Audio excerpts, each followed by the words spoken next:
Hey, everybody, welcome back to the Man Advantage Rangers podcast. We have a special guest here today. We're going to get to Joey in a second. We're going to do an intro and we'll get to the interview.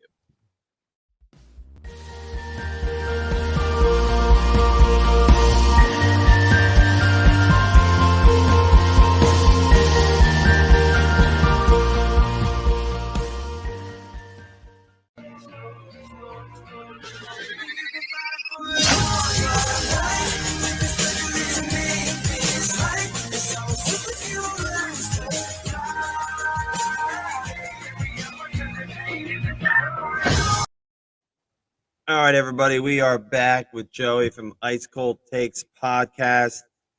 Joey, welcome. Thanks for having me on, Jamie. How are you? Hey, it's my pleasure. We've done I feel like we've been on Twitter Spaces with Steven a All the lot. time. So it's finally nice to get you on here and just ask you a few questions. So just tell me how you became a Rangers fan. Okay, so my uncle was a season ticket holder from the late 70s. I think 79 or 1980 was the first season when he had season tickets, and he shared it with somebody until I think the 2010s, and 2010 was actually the first season I got into hockey, and it was because of him. He had always watched hockey, and one day I decided to put a game on, and I watched it, and I loved it. In fact, the first game I remember it. It was I can't remember if it was live when I watched it or if it was just like a repeat. It was the Rangers versus the Avalanche. It was January 31st, 2010, and Marion Gaborik had a hat trick, Yeah. and the Rangers won 3-1. And Chad Johnson was actually playing in goal, not Henrik Lundqvist. Wow. So like I always thought Johnson was like the better goalie, and then Lundqvist, he showed me. Obviously, I mean, like over the course of his career, like that guy is just incredible.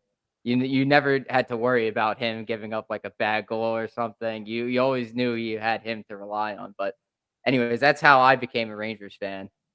That's a great story. It's funny. The Rangers have a history of goaltending. Like it's one of the positions that they're kind of known for.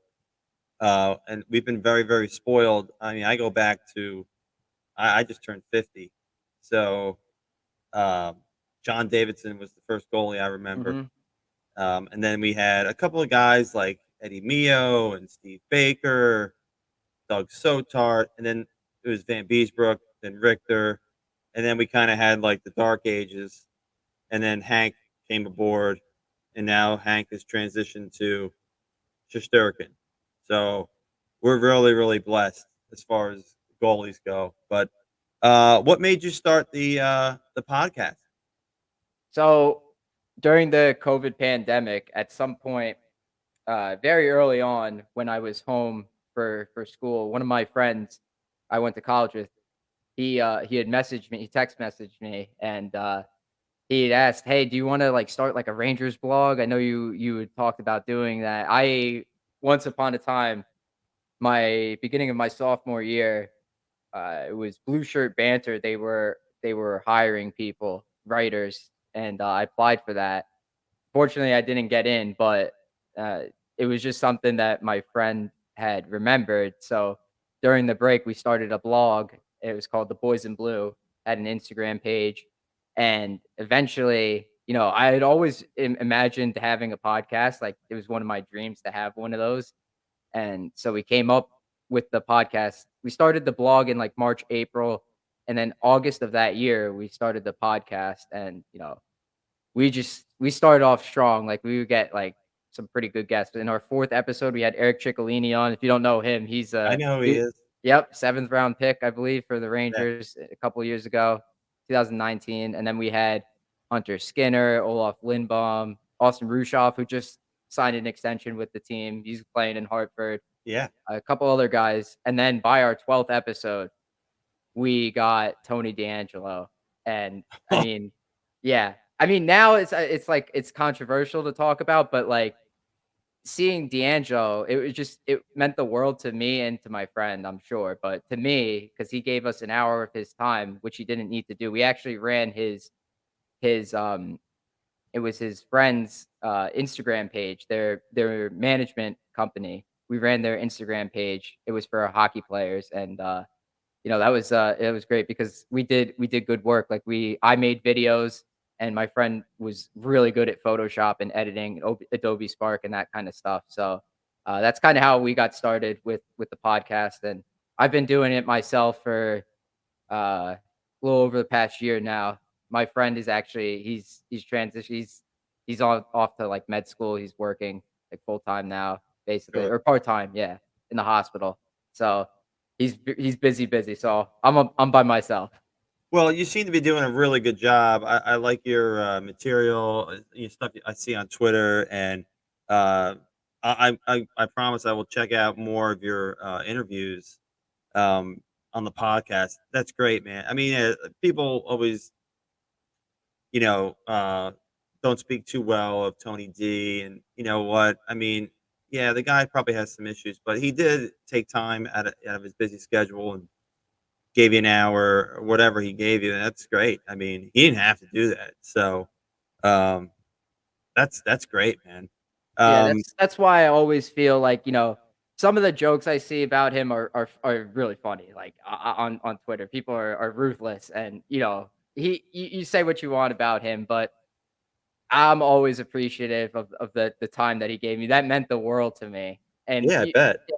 every single person that I've gotten to interview since then, I feel the same way. Like when I had Mike Rupp on, when I had Don LaGreca on, EJ Radick, Vince Mercogliano recently. Always appreciative of whatever they did. They didn't have to do it, but they did it anyways. And that's what I love about it. That's great to hear. And it's you mentioned oh, you just said his name. You did an interview with oh, I know he's been trying to get Kevin Weeks. Yeah. So Oh that's my gosh, it's like the running yeah. joke on Twitter. Yeah, that guy probably, like, looks at Kevin Weeks probably looks at Twitter and sees, "Oh, yeah, day 56 of hashtag asking for Weeks," like, "Oh, this Yeah, guy yeah, again," shaking his head. Like, I'm not gonna stop, like, there's no definite way to get in touch with these people. So what do? I resort to directly tagging them on yeah, Instagram. Why yeah. wouldn't you? I mean, it's annoying, yeah, for sure, but if you see it, I'm a pest. What can I say? I'm not giving up. I've Squeaky tried I've wheel get. tried yeah, I've tried whatever other methods I could with no success, but I seem to Hey, have good success when I call people out. squeaky wheel gets the oil. There you go. Yeah. So yeah, that's an old saying. So, what did you think? I mean, yeah, I know you're quite a bit younger than I am, but what did you think of the season overall? Very, very entertaining.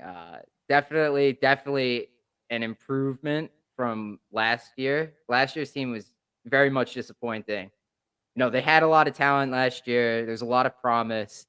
Fox with the Norris Trophy winning season, and then we had Buchnevich who, you know, put together his best season as a Ranger, and then to see him get traded after the season was devastating to a lot of fans. I mean, not as much to me, but losing a player of that caliber is a pretty big blow. But to see how they responded this year with the new coach and you know older players, they were better without Buchnevich than they were with him, and I think that speaks to how well Gallant ran the system this year. And I look at that locker room this year compared to last year, it's just night and day. There's so much character there.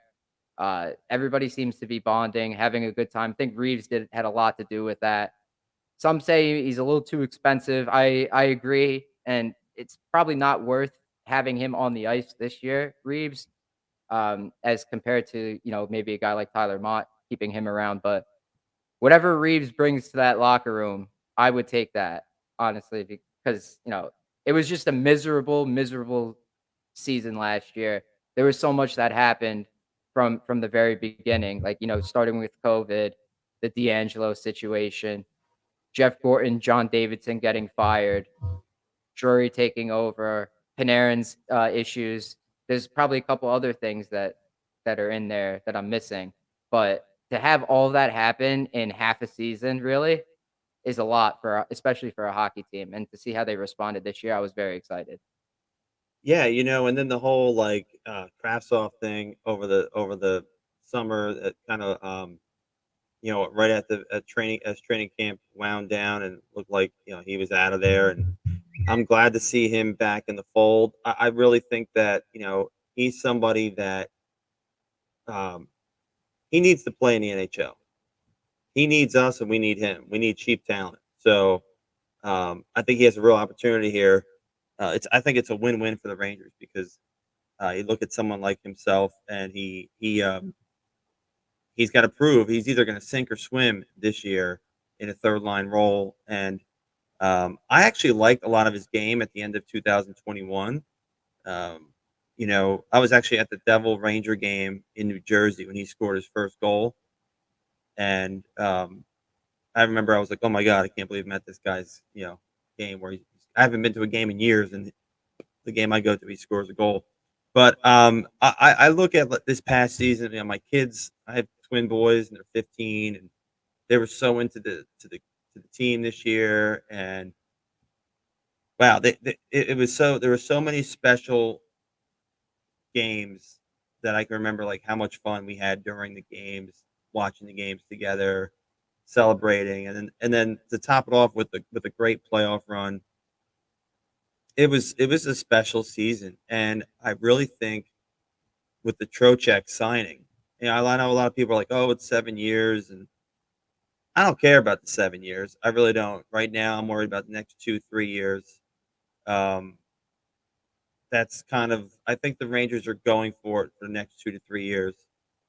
With this with like the Panarins and the Kreiders and uh, uh, the older guys, and then I guess they'll figure everything out after that. Once the cap starts to go up, they'll be okay. But um, what did you think of the Trocheck signing? I like the player. I talked with Statboy Steven last week on my show, and we were both talking about our concern with the amount of years that they gave, and I think a lot of fans they're a reason I think this is a valid reason why they're upset with you know the length and how it might hurt the Rangers in the future with the cap space is that they Hmm. want to see the keys to the entire thing be handed to Lafreniere, Kako, Heedle, Kravtsov. I mean, the rebuild was those guys were the centerpiece of the whole rebuild. But the fact that we got Panarin, we have Adam Fox now, Igor Shesterkin, the team is good enough to win, like to go for it now. So why not take that chance? I want to see the rest of the team kind of come together, and I want Lafreniere and like you said, Kravtsov. I think he's in of the first round picks we've had since 2018. He's the most underrated one. I'll never forget all the fans that doubted him, myself included. We should have all the people that said we should have taken Wallstrom in that spot because he was available, and the Islanders ended up taking him. Kravtsov put up an awesome, like, great D+1 season Yep. in the KHL with Tractor. It hadn't worked out with the relationship between Drury and Kravtsov has not been, the greatest, let's just say. But I mean, I think he's gotten to the point now where he's going to make the team. This is his last chance, I think, with the Rangers. So I'm hoping that he proves everybody wrong and that he comes out in full force and it makes an immediate impact. Because that's really what he needs to do. If he doesn't, then I think the Rangers might move on from him. But adding a guy like Trocheck adds significant depth to the lineup. The guy could win faceoffs. He's a great two-way player. He's a great forechecker. The Rangers like to dump and chase the puck, and he's a really good skater, I've heard. And that is the dump and chase for that. I'm a strategist, and I didn't get a chance to talk about this when I had Steven on, but on the dump and chase, you need to have fast skaters. That's why the Rangers of like 2014, 2015 were so good because they had a lot of fast skaters. Like they had Hagelin, they had Foss, they had Kreider. Hayes could even skate. Nash used his body. All these players they had that were really good skaters. This team, you look at the lineup, you really can't pinpoint a significantly fast skater. Maybe Kreider, Julian Gauthier, who's Yeah. in and out of the lineup. But Trocheck, you add his speed into the mix, and then dump and chase might become a little bit more effective, especially if he's playing with Panarin. Yeah, I think you make a good point there, and also the key to forechecking is to be hard on the puck.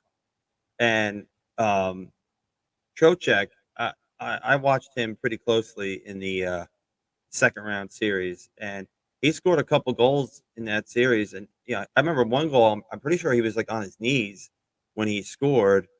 He was. It was just a greasy goal. Most of the goals in the playoffs aren't going to be these pretty. Um, I mean, of course, sometimes it happens, but you just get the puck to the net and you hope for a lucky bounce. And the puck goes in, and you celebrate. But digging the puck out of the corner, I I remember Hagelin was like for a small dude, he always came out of the corner with the puck. Mhm. Another guy on that team was like Benoit Pouliot. Him, Zuccarello, and Brassard were an amazing third line. I know Statboy Steven talks about it all the time, Yeah, and that's he's my right. favorite line. Not to cut you off, that was my favorite line, still is to this day. Love that line.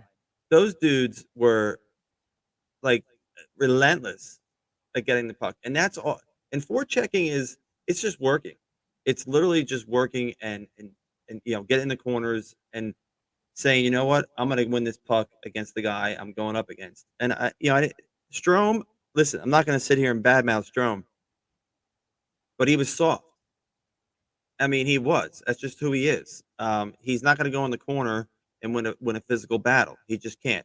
Trocheck's much, even though he's only 5'10", he's much harder on the puck, um, and he's going to take a lot of stress off of Mika. Mika won't have to take every defensive zone draw. You can save him for more offensive zone draws. So I like the fact that Heedle, you know, I was gonna be okay if Heedle was given the keys to the second line center position, but I'm a little nervous about having like Goudreau as a third line center. But now he slots down the third line center with a guy like Kravtsov and maybe like a guy like Sammy Blay. Hopefully they can get some chemistry, but that's not a terrible thing for the Rangers as a team to have that center depth. Um, and then you have Ryan Carpenter or the kid they signed from Europe. Redal. Gu- yes, battle it out, and it's always good to have competition. Uh, especially for the third and fourth line guys. You don't want to promise them too much. Um, you want those guys to be hungry. You know, I don't think Gauthier makes the team honestly. So uh, Yeah, it's up for me. I was always one of his biggest supporters, Gauthier, because he made a lot of things happen with the puck. It's just he's so bad at finishing. Like if he finished on half his scoring chances, he'd have at least 10 goals. How many breakaways did that guy have? How many times did he dip his shoulder, go around the defender, make the same move on the goalie, but not get it over his leg or his pad? You know, I think you're right about that. Gauthier, not gonna make the team. he just it seems like he always ends up making a move to take himself out of position, and he only has like one hand on the stick, and it's really hard to score when you only have one hand on the stick. A guy that big and strong, he should be like, as soon as he gets a step on somebody, if he's not letting the puck go, you got to make your move and try a backhand or a forehand. You don't want to make too many moves where you get too in close, and then next thing you know, you have no angle or you just using one hand. I'm sorry, you might get lucky and score one or two goals like that a year, but odds aren't good. But Rick Nash um, was really good at that. yeah, Nash, yeah, Rick Nash, yeah, he's another guy that's underappreciated. He maybe wasn't the huge scorer, but he was solid all around. He really became a big 200-foot player. Yeah. Yeah. Um, It wasn't what we needed him to be, but it was nice to see him do that because he was required to be the goal scorer, but it just never ended up happening like that. yeah, and you know what? Think about the trade for Rick Nash. I mean, I'm sorry, the trade when we traded him to Boston. I mean, Yeah. I'll Oh, never forget. I was in church, okay, because it was a Sunday morning, and I had my phone on silence, and it was in my back pocket, and my phone was like vibrating like crazy. I was like, "Oh my god, something's happening!" Right? because it was like the day before the trade deadline. So I excused myself. I ran to the bathroom of my church, and I opened up Twitter, and people were like, Nash is traded to Boston, first round pick, Ryan Lindgren, whatever all the particulars were. I know there was another guy we took. Lesky. Yes, Matt Bolesky. There was, I think, another prospect who was awful. I can't remember his name, but yeah, Oh, it was that Ryan Spooner.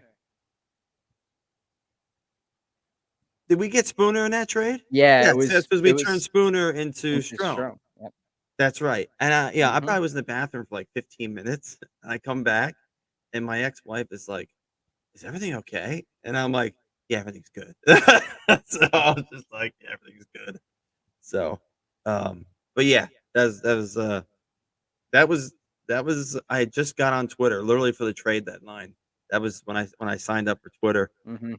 Um, but yeah, so a couple other moves they made. They signed Ryan Carpenter. They got Yaroslav Halak as a backup goalie. Who else am I missing here? Louis Domingue. Louis Domingue. I like that move. So a veteran guy that you can have down in Hartford for the kids down there. Um, and one of those guys will go to ECHL. Also, Domingue can play in the pro leagues, on the big team in a pinch. So that always works well. So yeah, I'm really looking forward to the season. I know we just had development camp too, and I'm excited. I don't know if you follow, or he's not on Twitter anymore, but the draft analyst, um, Steve Cornianos. He's sort of like my go-to guy for prospects, and he's a big Rangers fan. He was just on another podcast, another Rangers podcast. He was on there for 2 hours, and he broke down all the Rangers picks, and he likes Sakura a lot. Sakura is the youngest player, basically the youngest player in the draft. So, and then I can't remember their third round pick. It's escaping my head right now. McConnell Barker. Yeah, he likes him too. He feels like he can actually sometime someday be a third line center in the NHL. So um, I like our young players, man. Like I like a Zach Jones.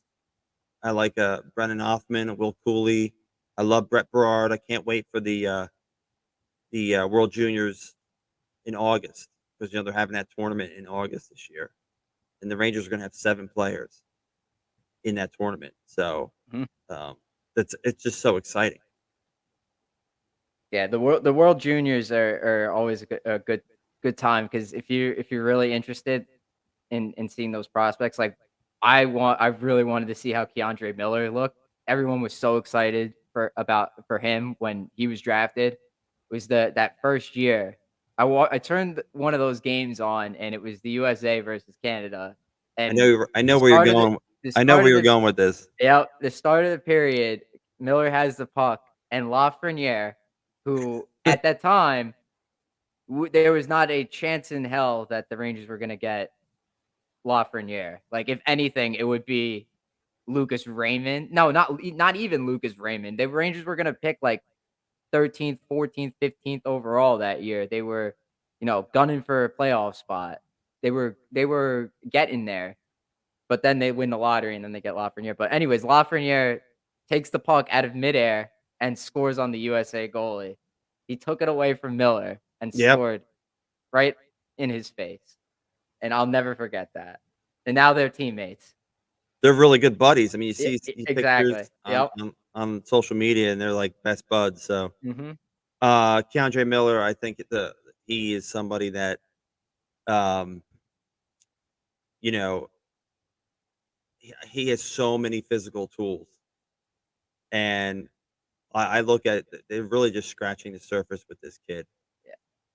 I wish they would pair him with Fox. Yeah, that would be so much fun. I mean, I love Fox and Lindgren. I love the chemistry those two have together, but I think the skill sets, I've talked about it with a few people on my show. Their skill sets match like so perfectly. Miller's got the height, He's got the physicality now. I had been calling for him to start using his body more because he has a big frame instead of using, his wingspan so much to be over reliant on that. But towards the end of the season in the playoffs, that's when Miller started using his body more. And then they both could move the puck. Fox and Miller, both really good puck handlers. Yeah. We saw that a lot from Miller this year. He took a huge step forward with his offensive game. Whereas last year, you saw a lot of his defensive side with his, well-timed poke checks. His gap control was fairly good for a rookie. I in my opinion. And this year, I think he took a big step from both ends. His playoffs were just unbelievable. I really, really hope he could build on that, come back with that same play that he had in the playoffs, like all 20 games was just incredible. I like that he didn't in the moment, like I it felt like he was on the ice a lot against Crosby, and he didn't back down. I mean, here's a Yeah. 22-year-old kid, and it's easy to be like, oh my god, that's Sidney Crosby or it's Evgeny Malkin or whoever. Yeah, so I agree with everything he said there. I just really like his makeup. I like him. I think he's a leader. I just really like the kid, and you know, people kind of give Truba a hard time with the contract and all that, but I really feel like Truba is has taken him under his wing and done a good job. I mean, I just think I don't think you could ask for more from Keandre Miller at this point in his career, where he is right now. I think that he's a legit top four. I think you know um, the future. He's their number one left hand defenseman. Yeah, I agree with you there. I don't know how I love Lindgren to death, but Steven and I again bring up Steven again, but like we always mention he always mentions that a player of Lindgren's caliber doesn't last that long in the league. Just take a look at Girardi, how quickly he fell apart. Warrior for us, Girardi. Fan favorite, always blocked shots, did what he had to do. But at some point, there's only so far your body could go before it starts breaking down and that you're not the same player anymore. Um, Hopefully it doesn't happen with Lindgren, but it'll be interesting to see what the Rangers do when his contract expires. See if they move on for him or if they give him a long-term extension or if what I think they should do, stick to 1 or 2 year deals at most. Got to play it safe, I'd say. Yeah, I think I think he has 2 years left on his contract, Yeah. and but here's the thing, I get it. He's 24, and I feel like he's 34. you know, Yeah. but you He saw plays like it. you saw the difference in the team when he was out of the lineup. I mean, it was a Mhm. huge difference, you know, and that guy's tough as nails, and you know, it's tough. That's what stinks about the salary cap. You can't keep guys. I mean, I'm sure in a perfect world, the Rangers would like to keep a Vetrano or a Tyler Mott, but with the salary cap, you just can't. It stinks. We've gone through, in 2015 when we had to like basically lose Talbot and lose uh Hagelin um for pennies on the dollar. I mean, Emerson Edom was just Yeah. it was just a miserable trade, but well, listen, I know time is short for you, so I don't want to hold you up much longer. I just appreciate the few minutes here, and I want you to go ahead and plug your stuff.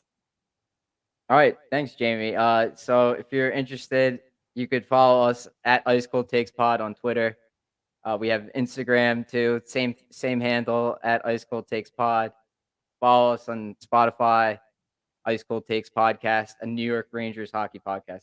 That's the official name for it. Um, we release episodes every Saturday around like noon Eastern time.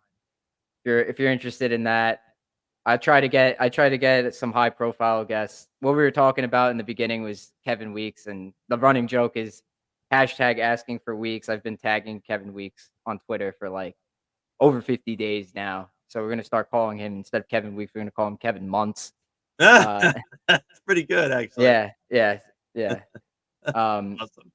yeah. So hopefully we get him eventually, but in the meantime, I'm gonna keep trying to get more guests on. We'll see what happens. But Jamie, thanks so much for having me. I appreciate it, man. What I'm trying to do is get some people on, Rangers Twitter and just get their story. I feel like it's good for everybody to see, like, a face behind the phone or the keyboard or whatever, and uh, hopefully they'll bring everybody a little bit closer. Um, you know, I encourage all Ranger fans to give Joey a follow and definitely listen to his podcast. Um, if you're new to Rangers hockey, if you've been around for as long as I have or even longer, you can always learn new stuff.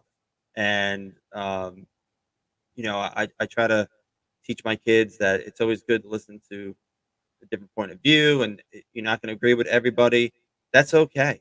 It's absolutely your right to have an opinion.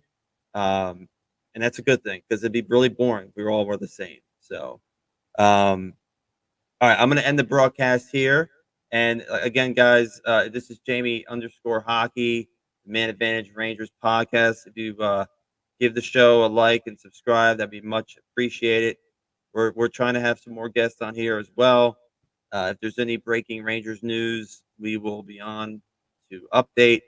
So I hope everybody has a great Tuesday evening. Stay cool out there, everyone. Take care.